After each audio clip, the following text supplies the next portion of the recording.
r/malicious compliance. Posted by user Yodi Pinata. That's technically bribery. A little background, 2 separate pieces of info. I used to work for a pizza place in my hometown. Inside our delivery range was a smaller city that had been engulfed by my city. They had their own police station, fire station, they even paid different taxes. The citywide speed limit was set to 20 miles per hour, and the cops would ticket anyone for going over. At my job, I tried to give a group of officers a discount once, and I was instructed by one of the officers that, in my state, the police force isn't allowed to accept free gifts, or discounts for food and drinks as it is considered bribery. There were ways around this of course, but I wasn't able to just give an officer a discount, because I wanted to randomly. Now for the story. On one of the deliveries placed at my work for that small city, my friend was pulled over. The police force in that city was so difficult, that they ticketed him for going one over. This happened to my friend twice. When he tried to fight the ticket in court the first time, the judge told him, "You were technically speeding. Technically breaking the law." It's important later, years later, I'm working at a gas station just outside of the said small city. My work has a policy that cops drink free. My company was happy to lose the profit, if it meant we gained a little extra security for a few minutes a day, throughout the day. Enter small city cop. He comes in, grabs a drink, and starts heading for the door. This is where the malicious compliance starts. As he heads for the door I say, "Hey sir, you need to pay for that." He looks back confused and says, "Nobody makes me pay for these. I'm an officer." To which I replied, "I understand that, but as an officer of the law you should know, that that is technically a bribe. And as I'm not going to be charged with bribing an officer, I need you to pay for that." He shakes his head, and mossies himself to the back of the line, so he can pay his $1 for his drink and leaves a little annoyed. I continue this trend over the course of the year I worked there. After a few weeks of this, the officers complained to the manager, and my manager came down on me.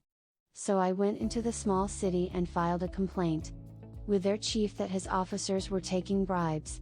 He looked annoyed, but again I was the best kind of correct, technically, and he said he'd talk with his officers.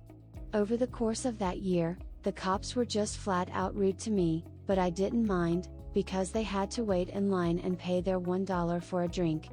My manager gave up trying to enforce the policy because every time he tried to talk to me about it I would state, that policy is, technically illegal, and he doesn't pay me enough to break the law.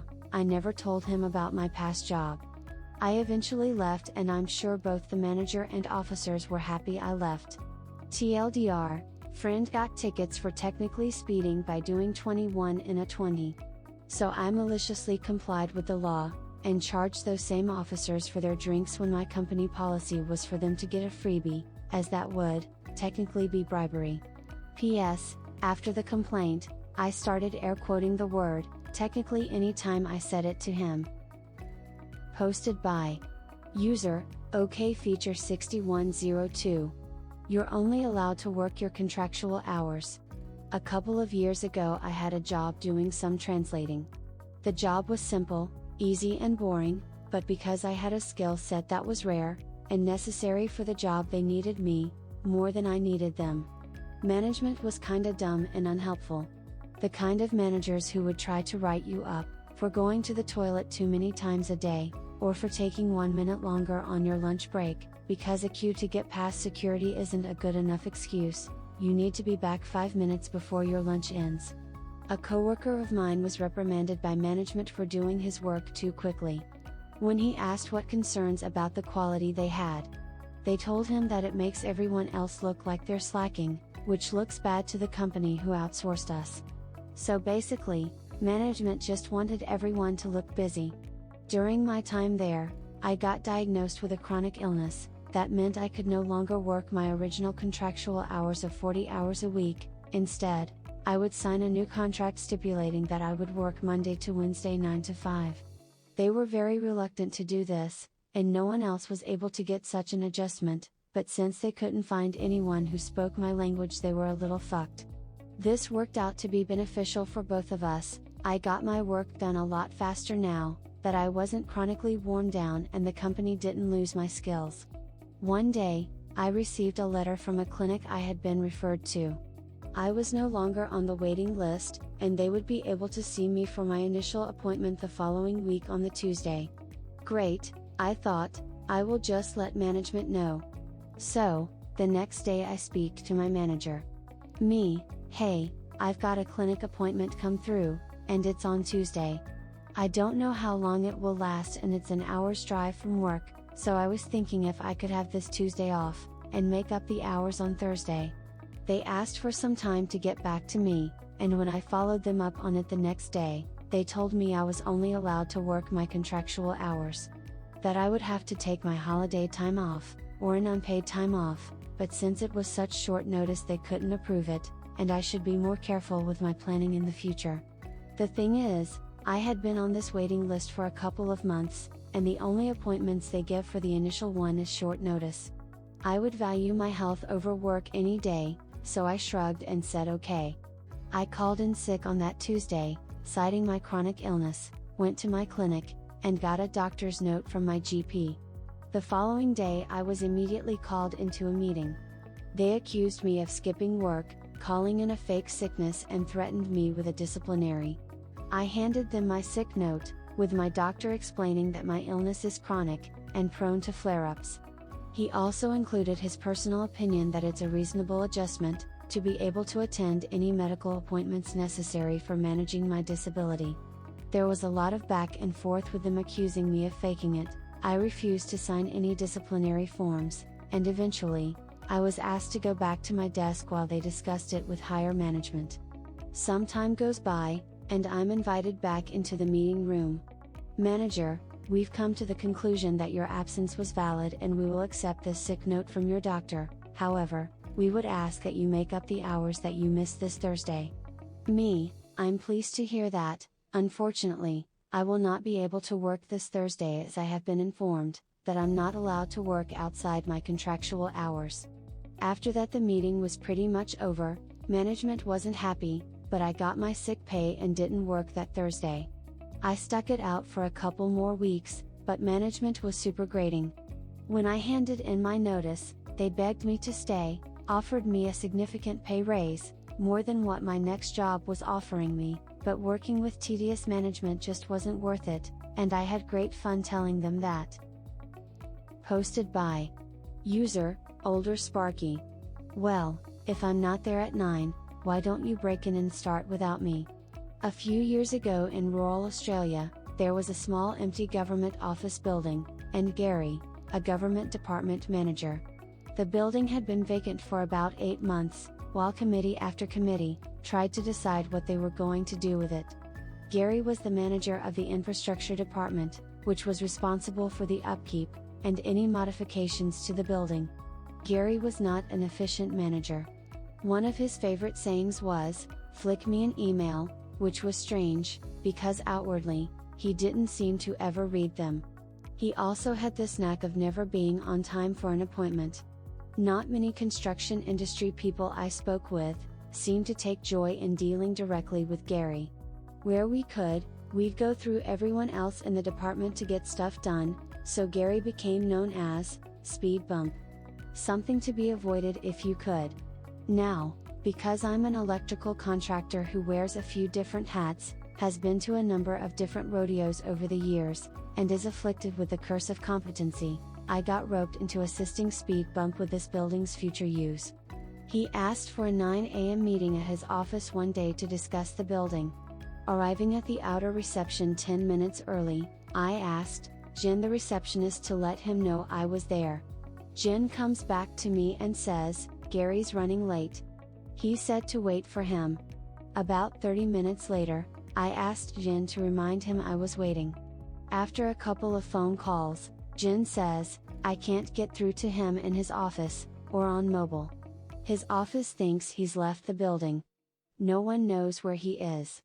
I guess a reasonable person would have just called it quits, and left at that point, or called/emailed him, or left a message with Jen, or something. But I was sick of Gary's shit. I'd learned ages ago that one way to help people with their timekeeping skills was through their wallets. So I went out to my work vehicle, got my laptop and a bottle of water, then went back into the reception area and set up camp in a corner. I'd planned an office day anyway, to work on quotations and project planning, so Gary could pay me to do it. My charge-out rate at the time was $110 an hour. 7.5 hours of very productive spite-fueled work later, I called Gary on his mobile, got message bank, and left a message saying I waited for him and maybe we should reschedule. The next meeting was arranged for 2 days later, on site, at the empty building at 9 a.m. During the phone call to arrange this, I lightly mocked speed bump by asking if he meant 9 a.m. human time, or Gary time. He may have thought we'd built some kind of convivial rapport, and was just being funny when he said, "Well, if I'm not there at 9, why don't you break in and start without me?" I was on site 10 minutes early, and waited until 9:05 to put the battery in my angle grinder. The stainless steel security mesh over the window made a satisfying sound being cut. After duct taping the whole window, the hammer tapping the glass edges was less satisfying. The best sound that day, after gaining entry, was the security system siren. I was outside having a smoke with the security response guard when Gary turned up. The wind kinda left his company sails when I shrugged and said, "Well, you did say." I'd like to close this tale by saying that Gary learned from my interactions with him. But, as you'll probably know, speed bumps don't change. You either have to just go around them, deal with them, or remove them. And Gary just continued being a speed bump for some time to come. I didn't cop any serious shit over the 7.5 hours invoice or the damage. However, Gary did delegate one of his staff to work directly with me a lot more after this. It was a small win, but you have to savor those, I reckon. Posted by user, Garpser. Park poorly with your fancy car, watch me squeeze in and block you. This happened yesterday. My wife had some serious surgery and her family sent her some flowers. Unfortunately for us, no one knows our physical address, only our mailing address. I do a lot of cybersecurity and investigation work, so I keep the location a pretty guarded secret. The UPS store called us and let us know there were flowers for her. I headed over to get them, and our mail, while I was there. When I got there, most of the good spots were taken, except for one. Then I looked and there was a fancy Lincoln parked across into the space next to it. I did not want to park down 4 more spaces or around the back of the building, because this person could not be bothered to park respectfully. I drive a very old, 2005, Chrysler Town & Country, and I am an excellent parker. So I lined up within the lines and slowly pulled forward, taking extra care to not scrape the offending vehicle. I climb out and head in, to pick up my packages and the flowers. There were quite a few people inside, and I went to get the slips out of the mailboxes. While I have my back turned, I hear a female voice asking everyone who owns the blue car. She comes up behind me and asks me if I own the blue car. I turned and saw an older blonde Karen staring daggers at me, with a smile on her face. I did not know for sure who she was looking for, so I responded, probably. 96% chance she was looking for me, but I was in a mood, she says. I can't get into my car, which was left running. She asks if I could move my car. I said I would when I completed my pickup. She smiles and walks outside. She looks back and sees me in line, 2 or 3 back from the counter, and asks what I am doing. She says, "I need to go, I am done."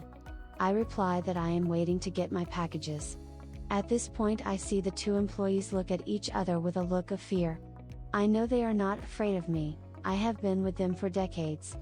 I can only imagine the scene she must have done, before I came in to get that kind of response.